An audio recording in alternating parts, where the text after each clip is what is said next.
I thank the Minister for Foreign Affairs of Turkey for his statement.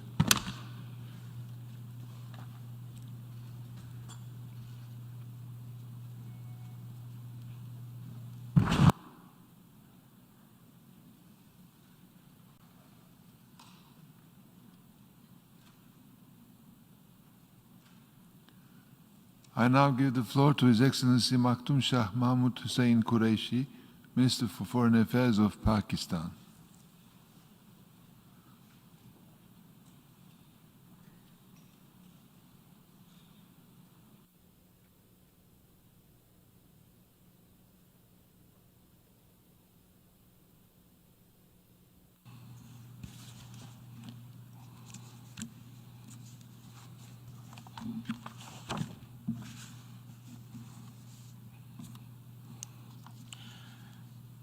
Mr. President, Secretary General, Excellencies, ladies and gentlemen, there are times in history when the decisions of nations are remembered by posterity. This is one such moment.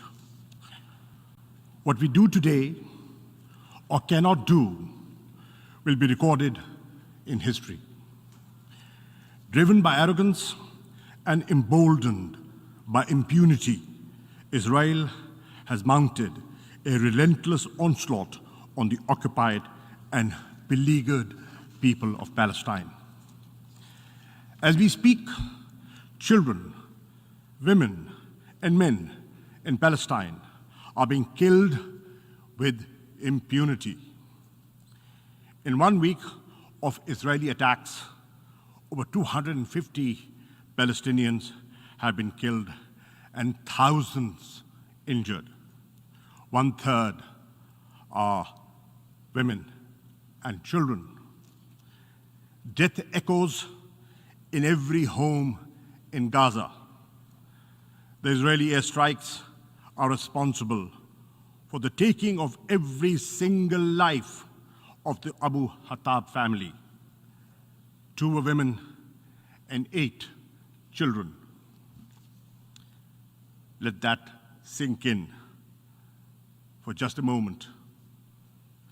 Hundreds of such tragedies are being enacted every hour in Gaza and other parts of the Palestinian territories.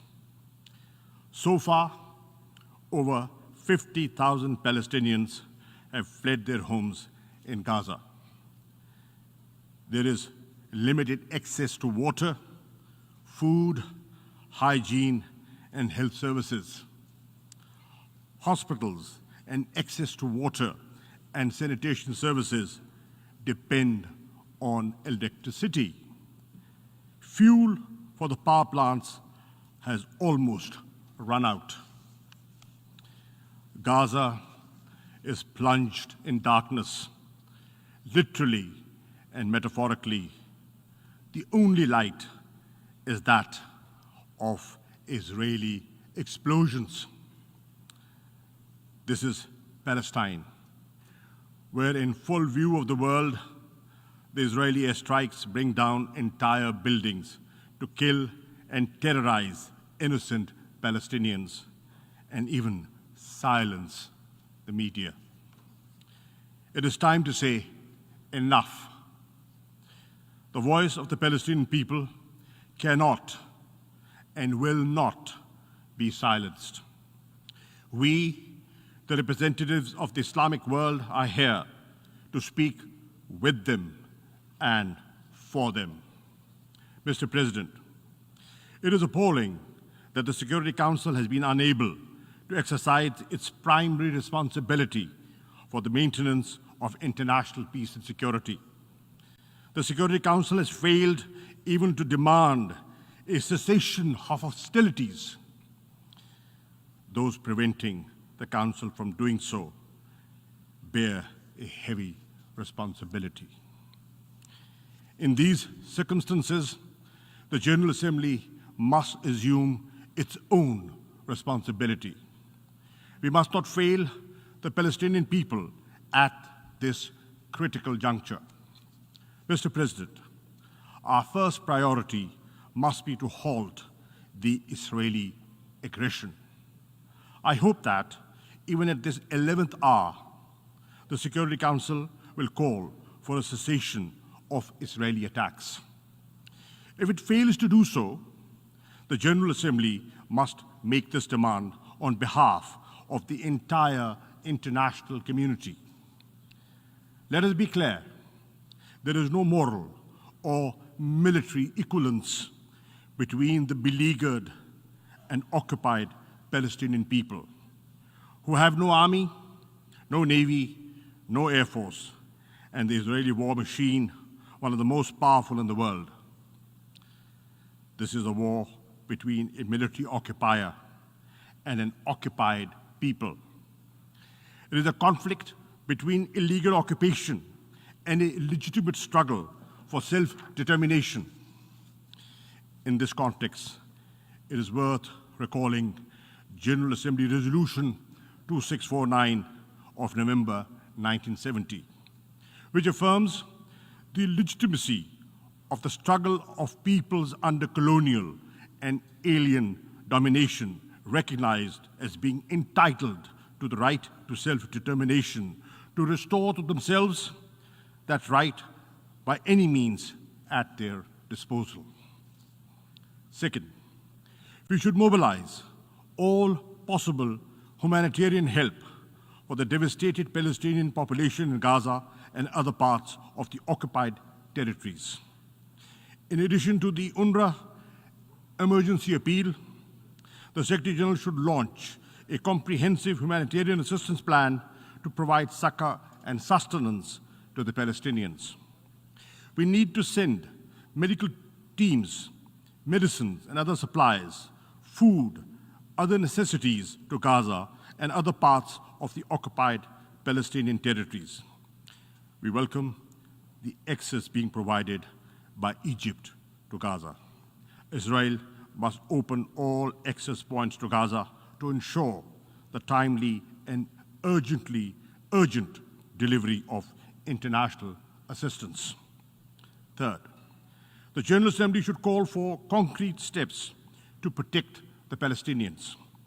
We should deploy an international protection force, as was called for in the General Assembly Resolution ES 10/20 and as demanded by the Islamic Summit Conference on the 18th of May 2018. If the Security Council cannot agree to send the protection force, a coalition of the willing can be formed to provide at least civilian observers to monitor a cessation of the hostilities and supervise the provision of humanitarian help to the Palestinians.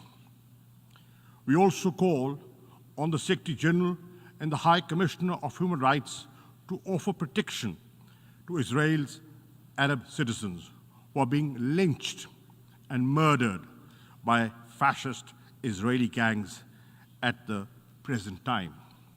Fourth, the General Assembly should condemn Israel's forcible and illegal eviction of Palestinians, including in Al-Jarrah district of Jerusalem, and continued construction of Jewish settlements.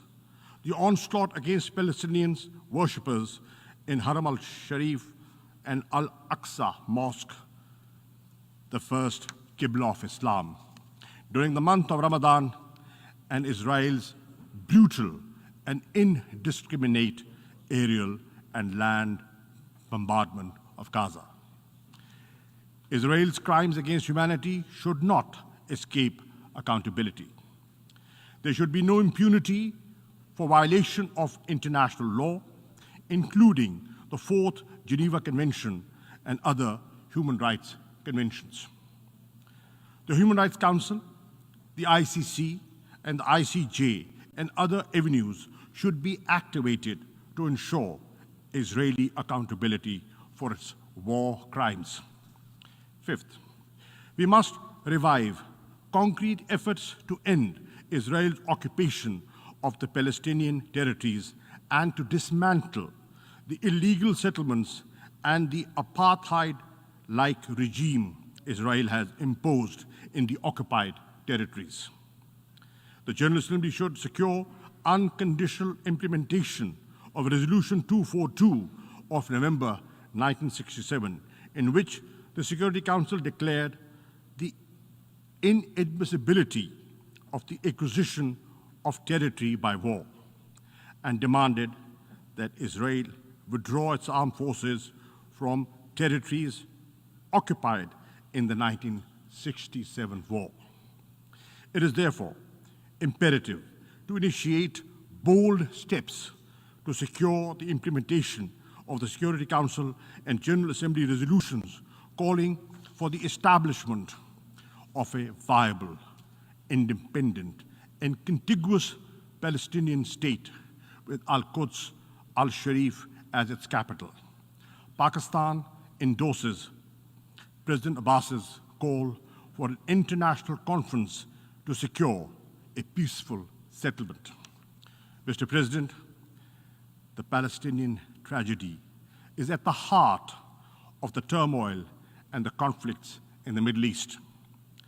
It is also the principal root cause of the humiliation and anger in the Muslim and Arab world.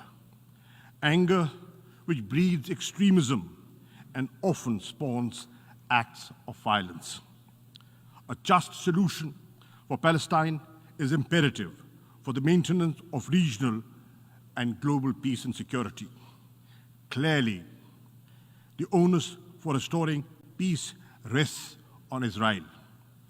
It must end its occupation.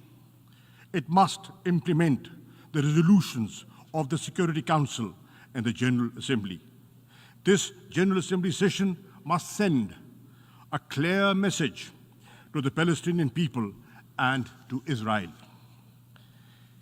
It is only through determined and decisive action that this Assembly can restore the credibility of the United Nations and demonstrate its effective role in preserving world peace and global order based on equity and justice.